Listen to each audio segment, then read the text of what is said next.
नमस्कार, खबरों की खबर में आपका स्वागत है। आज पंजाब से एक ऐसी खबर आई कि पूरे देश में सनसनी फैल गई। रात के अंधेरे में करीब 1 बजे पंजाब के सरहली तरन डिस्ट्रिक्ट के अंदर सरहली थाने पे एक रॉकेट प्रोपेल्ड ग्रेनेड से हमला हुआ। वो तो किस्मत अच्छी थी कि जो रॉकेट लॉन्चर से लॉन्च किया गया वो थाने के बाहर जो गेट, लोहे की जो गेट थी, उससे टकरा गई तो नुकसान नहीं हुआ। फुल फोर्स में अगर विस्फोट हुआ होता कई सारे पुलिस वालों की मौत हो सकती थी। उसके बाद जांच शुरू हुई।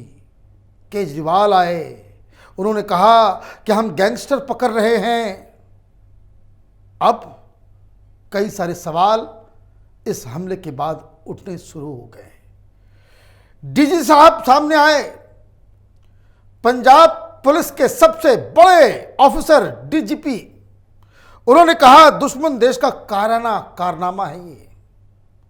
हम इसकी जांच आतंक के एंगल से कर रहे हैं। भाषण देने के लिए न केजरीवाल, न भगवंत मान, न ही डीजीपी साहब को जिम्मेदारी दी गई है। ये चूक इतनी बड़ी है कि जिसके बारे में आप सुनेंगे और समझेंगे तो अपना सिर पीटेंगे कि पंजाब की जनता ने ये फ्री बिजली और फ्री पानी के चक्कर में किस तरह के काहिल लोगों को अपने सिर पे बिठा लिया है। यह हमला आईएसआई और खालिस्तानियों की सुनियोजित हमले का परिणाम है। यह साजिश पहले से रची गई थी। आईबी की रिपोर्ट पहले से आई हुई थी। थाने पे बकायदा नोटिस चस्पा कर दिया गया था कि आतंकी हमले का खतरा है। डीजीपी साहब कह रहे हैं, भाषण दे रहे हैं कि दुश्मन देश की का ये कारनामा है। सारे इनपुट्स थे, सारी जानकारियां थी। ये खालिस्तानी गुरुपतवंत सिंह पन्नू, ये तो 15 दिन पहले ही वीडियो उसने निकाल दिया था कि 10 तारीख को हमला करेंगे। उसने अपना वादा पूरा किया। ये खालिस्तानियों को पंजाब में अचानक से खुली छूट क्यों मिल रही है? ये कोई पहली घटना नहीं है। मोहाली में भी हुआ ये। इसी तरीके से रॉकेट प्रोपेल्ड ग्रेनेड से हमला किया गया था। सरेआम हत्याएं हो रही है। पंजाब का मुख्यमंत्री, जो गृह मंत्री भी है पंजाब का, वो कहां गायब है? केजरीवाल सरकार चला रहा है। पंजाब की जनता ने केजरीवाल को सरकार चलाने के लिए कहा था। बयान तो मुख्यमंत्री कहना चाहिए था। ये दिल्ली में केजरीवाल ये डिफेंड कर रहा है, चीजों को ट्विस्ट कर रहा है, कह रहा है कि हम गैंगस्टर्स को पकड़ रहे हैं। वैसे गैंगस्टर को जो पिछली सरकारें जिसको बकायदा प्रोटेक्ट किया करती थी, तुम किसको प्रोटेक्ट कर रहे हो? आप अपनी जिम्मेदारी को बचाने के लिए, उससे डक करने के लिए आप ये कह रहे हो कि हम पकड़ रहे हैं किसको? तो गुंडे मवालियों को पकड़ रहे हैं, गैंगस्टर को पकड़ रहे हैं, जिसे पिछली सरकार का समर्थन मिला हुआ था। और इस वक्त किसका समर्थन खालिस्तानी और आईएसआई को मिला हुआ है कि जो हर दिन नारकोटिक्स पकड़े जा रहे हैं, आरडीएक्स पकड़ा जा रहा है। पाकिस्तान के बॉर्डर को तुमने क्या कर दिया? खुला खेल फर्रुखाबादी चल रहा है। और मीडिया वाले सवाल क्यों नहीं पूछे केजरीवाल से कि आईबी की वो रिपोर्ट तो तुमको मिल जाती है कि जिसमें गुजरात में तुम जीत रहे होते हो, सूरत की 12 के 12 सीटें तुम्हें मिल रही होती है, और जो आईबी की सच्ची रिपोर्ट होती है कि पंजाब में पुलिस को निशाना बनाया जाएगा, उस पर कोई एक्शन क्यों नहीं होता? देश के गद्दारों को आप खुली छूट देंगे तो इसमें कोई किसी का दोष नहीं है। पंजाब की जनता को अपना सिर पीटना चाहिए कि फ्री बिजली, फ्री पानी, और इस नटवर लाल के बहकावे में आकर के आपने क्या कर दिया? गृह मंत्री कहां है? पंजाब का गृह मंत्री ये भगवंत मान, ये कॉमेडियन मुख्यमंत्री बन गया और जिम्मेदारी छोड़कर वो पिछले 1 महीने से गुजरात में पार्टी का प्रचार कर रहा है। इस्तीफा दो, आपसे सरकार नहीं चल सकती, तो आपको इस्तीफा दे देना चाहिए। क्यों? क्योंकि ये जो हमला है ये तरन तारण के सरहली पुलिस स्टेशन पे नहीं है। It's a declaration of war against India. Hindustan के खिलाफ जंग है, पंजाब को तोड़ने की साजिश है, देश को तोड़ने की साजिश है। और यह काम केजरीवाल, भगवंत मान की जो आम आदमी पार्टी की सरकार है उसकी नाक के नीचे हो रहा है। और इन कार्यों को इतनी हिम्मत नहीं पड़ती कि इस तरह के तत्वों के खिलाफ कोई कार्रवाई कर सके। खालिस्तानियों का जुलूस कैसे निकल जा रहा है इस पंजाब के अंदर, रोकने की हिम्मत क्यों नहीं होती? कई सारे सवाल हैं जिसका जवाब देना पड़ेगा।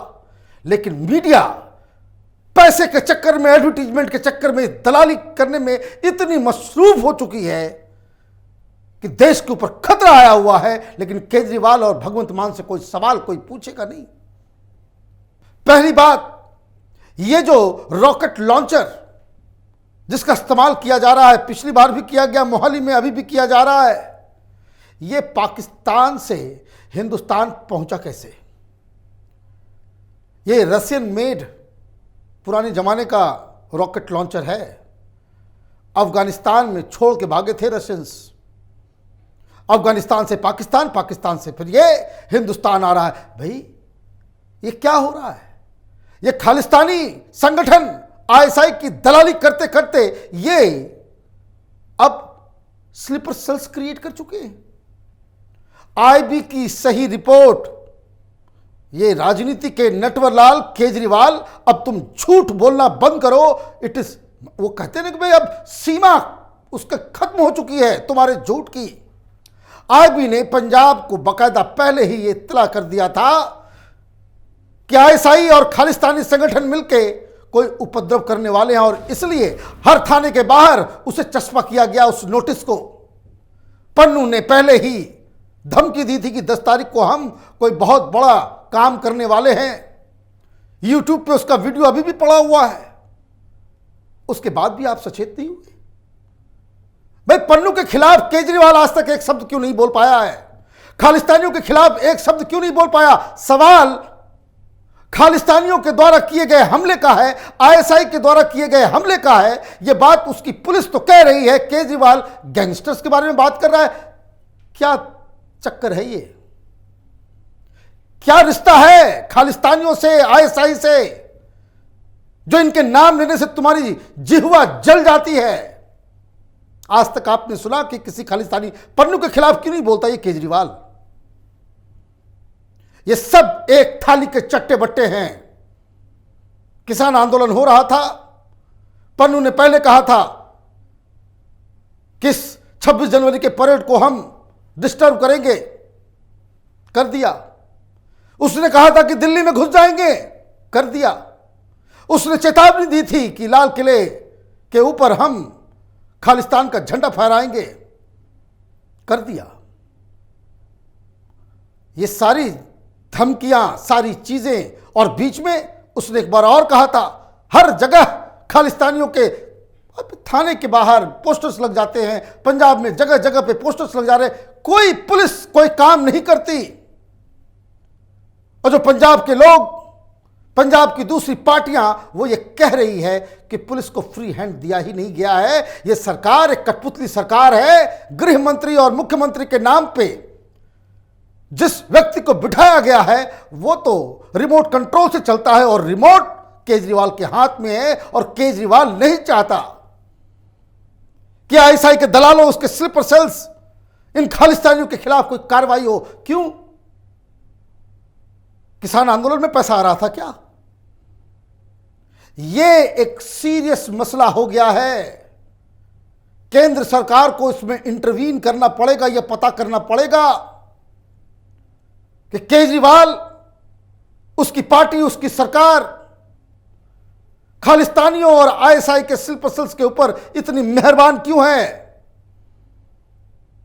आज तो केजरीवाल को यह बोलना था, पाकिस्तान मुर्दाबाद, पाकिस्तान की यह कायराना हरकत है। डीजीपी बोल रहा है, लेकिन केजरीवाल के मुंह से खालिस्तानियों के खिलाफ एक शब्द नहीं निकलेगा। यह देश के ऊपर खतरा बनकर मंडरा रहा है। पंजाब ने बहुत कुछ झेला है, बहुत कुर्बानी दी है। जब यह खालिस्तानी मूवमेंट जो है अपनी पीक पे था, केजरीवाल पंजाब को फिर से उसी आग में झोंकने को तैयार है। ऐसे ही नहीं, कुमार विश्वास ने कहा था कि मत छेड़ो पंजाब को, बॉर्डर स्टेट है, वहां बहुत पंगा खड़ा हो जाएगा, खालिस्तान का डिमांड अलग हो रहा है। तो कुमार विश्वास ने कहा कि केजरीवाल ने कहा था कि क्या करना है, पाकिस्तान अलग हो जाएगा, खालिस्तान अलग हो जाएगा तो मैं खालिस्तान का पहला प्रधानमंत्री बनूंगा। ये बातें टालने की नहीं है, ये बातें इस नटवर लाल के झूठे बयानों में दबाने की नहीं है। मीडिया को भी जगना होगा, जनता को भी जगना होगा। और ये सरकार जो पंजाब की सरकार के ऊपर, जब से आप देखिए क्या हुआ था, पंजाब बहुत ज्यादा डिस्टर्ब हो चुका है।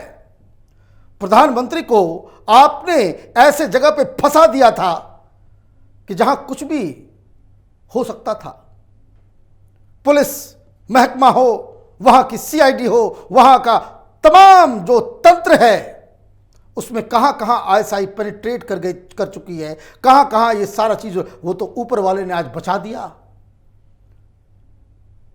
तो जो रॉकेट है वो पहले से ही गेट के ग्रिल में टकरा के किसी और जगह पे निकल गई और पूरे अच्छे तरीके से वो विस्फोट नहीं हो पाया। तो ये जो नार्को टेररिज्म पंजाब के जरिए हो रहा है, ये जो आरडीएक्स पंजाब में मिल रहे हैं, तरन तारण में मिला है आरडीएक्स, ये पाकिस्तान से हथियारों का जो जखीरा आ रहा है, इसको रोकने का काम अगर केजरीवाल की आम आदमी पार्टी की सरकार नहीं करती है तो केंद्र को, अमित शाह को कुछ सोचना पड़ेगा कि इस तरह की गैर जिम्मेदाराना सरकार कितने दिन तक चलाई जाए। आप देखते रहिए कैपिटल टीवी। हमारे वीडियोस को लाइक कीजिए, शेयर कीजिए और हमारे चैनल को सब्सक्राइब कीजिए। धन्यवाद।